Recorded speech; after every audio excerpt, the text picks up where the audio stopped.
Bismillahirrahmanirrahim. Assalamualaikum warahmatullahi wabarakatuh.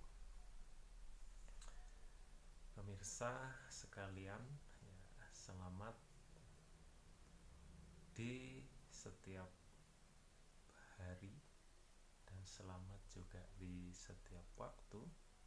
Jumpa lagi pada kali ini pada sesi inspirasi.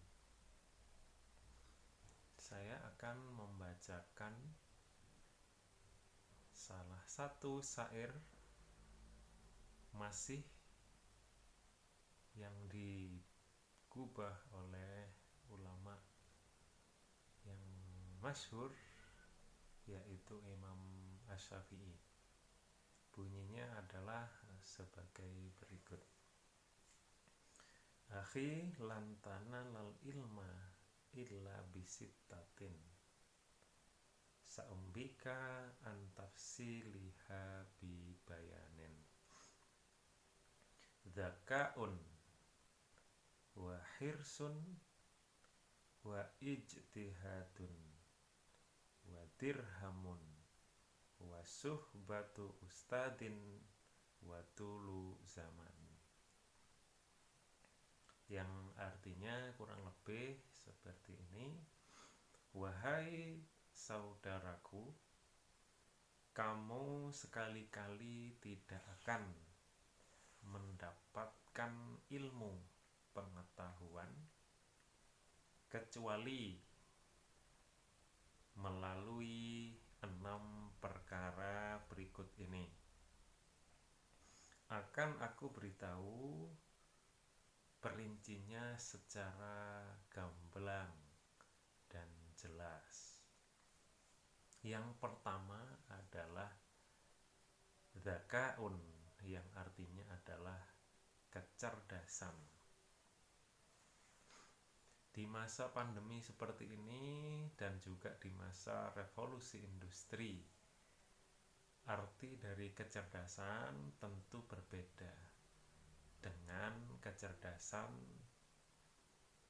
semasa yang Imam Syafi'i itu menyatakan syair ini.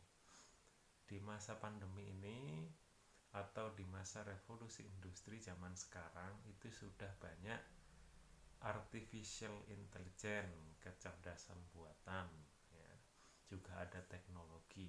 Jadi arti kecerdasan di sini bukan berarti kecerdasan otak saja, akan tetapi juga kecerdasan dalam memanfaatkan teknologi, memanfaatkan kecerdasan buatan artificial intelligence, dan juga memanfaatkan network, ya. Jadi sekarang kan dikenal zamannya kolaborasi. Jadi arti kecerdasan di sini bukan ansih kecerdasan intelektual, tapi juga termasuk kecerdasan dalam memanfaatkan teknologi informasi. Ada juga dinamakan kecerdasan emosional, yang artinya adalah kemampuan untuk memanage emosi. Ada juga kemampuan untuk problem solving, menyelesaikan masalah. Sebab orang pintar saja itu belum tentu mampu untuk menyelesaikan problem dalam hidupnya. Hidup susah, ya jelas, semua orang juga susah, ya. Apalagi zaman sekarang ini semua orang juga terdampak. Jadi kalau mengeluh berarti belum melihat kepada penderitaan orang lain yang lebih menderita daripada dia, bahkan masih bisa tersenyum, ya. Artinya dia mampu untuk mengendalikan emosinya dan juga untuk menyelesaikan masalah, ya. Kemudian yang kedua adalah wahirsun, yaitu ketamaan terhadap ilmu. Jadi memang ini sedikit berbeda. Seorang muslim itu dilarang tamak terhadap harta, ya. Tapi kalau tamak terhadap ilmu itu diperbolehkan, ya. Artinya itu curiosity kalau dalam bahasa Inggrisnya, dia pengen tahu, ya. Kalau bahasa sekarang mungkin kepo, tapi keponya ini bukan sama hidup orang, tapi keponya ini sama ilmu pengetahuan. Itu adalah salah satu cara untuk mendapatkan ilmu. Jadi keingintahuan yang tinggi itu akan menjadikan orang itu memiliki semangat untuk mencari tahu ya. Maka kata Steve Jobs ya, salah satu CEO Apple dulu itu, stay foolish, stay hungry ya. Jadi tetaplah bodoh dan tetaplah lapar ya. Sebab dengan tetap merasa bodoh dan merasa lapar, maka kita akan memiliki yang namanya ketamaan ini ya. Kemudian yang ketiga itu adalah ijtihadun, yaitu adalah kesungguhan ya. Jadi segala sesuatu pada video yang telah lalu itu sudah disebutkan juga ya, terkait dengan kesungguhan untuk menggapai sebuah cita-cita atau angan-angan ya. Kalau dalam pepatah yang lain mengatakan tarjun najata walam tasluk masalikaha innas safinata la tajri alal yabas gitu ya. Jadi sukses itu ada jalannya, sukses itu juga ada kiat-kiatnya. Jadi juga sukses adalah butuh namanya kesungguhan. Kalau kita mengharapkan kesuksesan, walam tasluk masalikaha, tapi kita itu tidak berjalan di jalan kesuksesan ya. Artinya sukses itu ada jalannya, ada kiatnya ya, ada tahapannya. Maka ketahuilah innas safinata la tajri alal yabas gitu ya. Sesungguhnya perahu itu jika dia menginginkan untuk mencapai tujuan, maka dia tentu tidak akan berjalan di atas tanah ya. Karena jalan perahu untuk mencapai tujuan itu adalah lewat laut begitu. Yang selanjutnya adalah wadirhamun. Di sini diartikan sebagai uang, tapi yang lebih pas adalah biaya. Sesungguhnya upaya mencari ilmu itu membutuhkan biaya ya. Sekecil apapun, sebesar apapun yang namanya ilmu itu membutuhkan biaya, karena ilmu pengetahuan itu adalah investasi ya, bukan konsumsi ya. Bedanya apa? Investasi itu adalah kita mengeluarkan sesuatu untuk mendapatkan di kemudian hari ya, hasil dari sesuatu tersebut, itu namanya investasi. Tapi kalau kita membiayakan harta ya, akan tetapi kita tidak mendapatkan hal tersebut kembali dalam bentuk yang sama ataupun lebih besar, itu namanya adalah konsumsi yang setiap waktu akan mengalami depresiasi ya. Jadi ini bedanya mana investasi mana konsumsi. Jadi biaya apapun itu pasti akan dikeluarkan bagi orang yang menginginkan ilmu ya. Entah itu biaya pendidikannya ataupun biaya akomodasinya ya, atau biaya transportasinya ya. Apapun itu tetap ya, yang namanya menuntut ilmu itu pasti membutuhkan biaya, karena menuntut ilmu dan mendapatkan ilmu itu adalah investasi.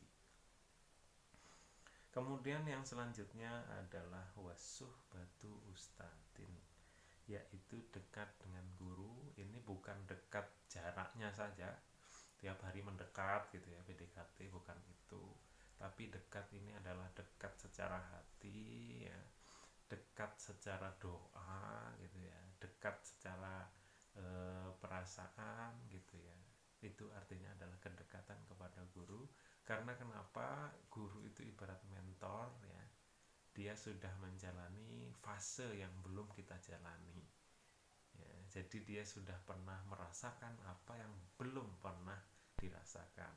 Ini bukan berarti secara khusus saja bagi seorang murid atau seorang mahasiswa, tapi sejatinya kita di dunia ini juga sedang menjadi murid ya, sedang mencari tahu dari apa? Dari pelajaran kehidupan ya. Yaitu siapa gurunya? Ya Allah yang Maha Kuasa, Allah yang Maha Mengetahui. Dalam Al-Qur'an disebutkan kan, wa ma tadri nafsun mada taksibu qada, itu ya. Tidak ada yang tahu apa yang terjadi besok ya. Jadi kita semuanya bodoh ya terkait kehidupan kita. Maka agar kita menjadi pandai ya, kita harus suhbatu ustadin, mendekat ya kepada guru yang maha mengetahui dan guru yang maha mengatur segala kehidupan ini, yaitu Allah yang maha kuasa. Yang selanjutnya adalah tulu zamanin ya, yaitu waktu yang lama.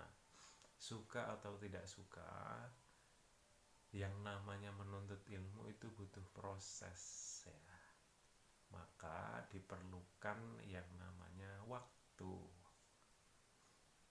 ya. Jadi waktu yang pendek itu menghasilkan pengetahuan yang pendek ya. Tapi ketika kita menuntut ilmu dalam masa waktu yang lama, ada proses yang harus dilalui ya, itu akan memberikan kita ilmu pengetahuan, bukan hanya pengetahuannya, tapi adalah mengetahui bagaimana cara mengetahui ya.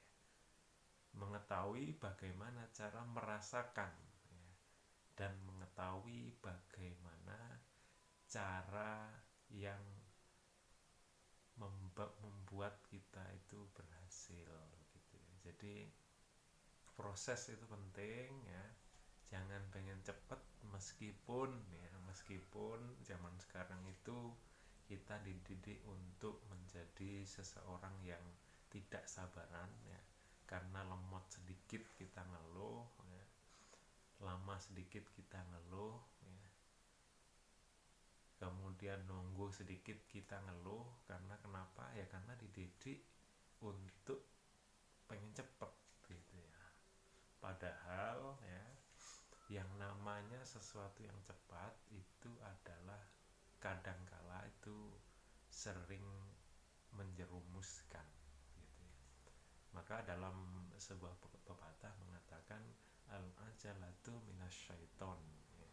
Jadi ketergesa-gesaan itu bagian dari sifat setan ya. Maka dari itu bagaimana terkait dengan waktu dalam mencari pengetahuan ini, maka kita harus lewati fase demi fase, proses demi proses ya, emosi demi emosi ya. Namanya orang menuntut ilmu itu pasti ya ada 3 hal yang harus dia lalui ya.